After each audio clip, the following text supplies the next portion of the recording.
സംസ്ഥാന സർക്കാരിന്റെ ഏറ്റവും വലിയ സാമ്പത്തിക ധനസഹായമായ സാമൂഹ്യ സുരക്ഷാ പെൻഷനുകൾ കുടിശ്ശിക ആനുകൂല്യങ്ങൾ ലഭിക്കുന്നവർക്ക് ആശ്വാസവാർത്ത. സംസ്ഥാനത്ത് കുടിശ്ശിക ഉൾപ്പെടെയുള്ള വിവിധ ആനുകൂല്യ വിതരണങ്ങൾ പ്രഖ്യാപിച്ചു.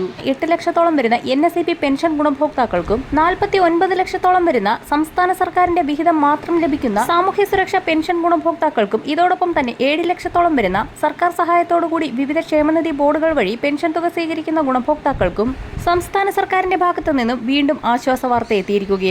നിലവിൽ ഫെബ്രുവരി മാസത്തിലെ പെൻഷൻ വിതരണം ബാങ്ക് അക്കൗണ്ടുകളിലേക്കും കൈകളിലേക്കുമുള്ള വിതരണം ഇന്ന് വൈകുന്നേരം 5 മണിയോടുകൂടി അവസാനിക്കുകയും വിതരണം ചെയ്യാതെ അവശേഷിക്കുന്ന തുക തിരികെ പെൻഷൻ ലിമിറ്റഡ് കമ്പനിയുടെ അക്കൗണ്ടുകളിലേക്ക് ട്രാൻസ്ഫർ ചെയ്യപ്പെടുകയും ചെയ്യും. ഫെബ്രുവരി മാസത്തിലെ പെൻഷൻ വിതരണം ഇന്നത്തോടുകൂടി അവസാനിക്കുന്ന സാഹചര്യത്തിലാണ് സംസ്ഥാന സർക്കാരിന്റെ ഭാഗത്തു നിന്നും പുതിയ അറിയിപ്പ് എത്തിയിരിക്കുന്നത്.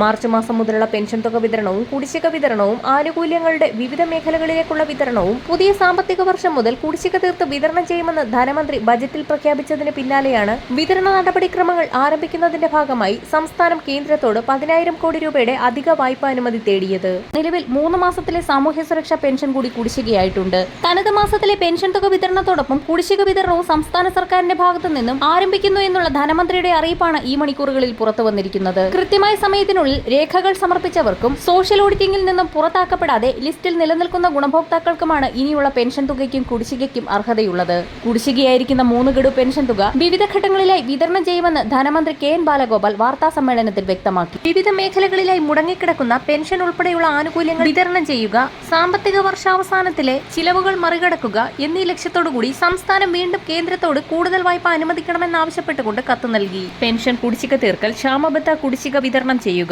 നിർമ്മാണ തൊഴിലാളി മേഖലകളിലെ കുടിശ്ശിക വിതരണം, മാർച്ച് മാസത്തിലെ പദ്ധതി ചെലവുകൾ മറികടക്കൽ എന്നീ ആവശ്യങ്ങൾ ഉന്നയിച്ചുകൊണ്ടാണ് വീണ്ടും വായ്പാനുമതി തേടിയിരിക്കുന്നത്. കൃത്യമായ സമയത്തിനുള്ളിൽ രേഖകൾ സമർപ്പിച്ചവർക്കും സോഷ്യൽ ഓഡിറ്റിംഗിൽ നിന്നും പുറത്താക്കപ്പെടാതെ ലിസ്റ്റിൽ നിലനിൽക്കുന്ന ഗുണഭോക്താക്കൾക്കുമാണ് ഇനിയുള്ള പെൻഷൻ തുകയ്ക്കും കുടിശ്ശികയ്ക്കും അർഹതയുള്ളത്.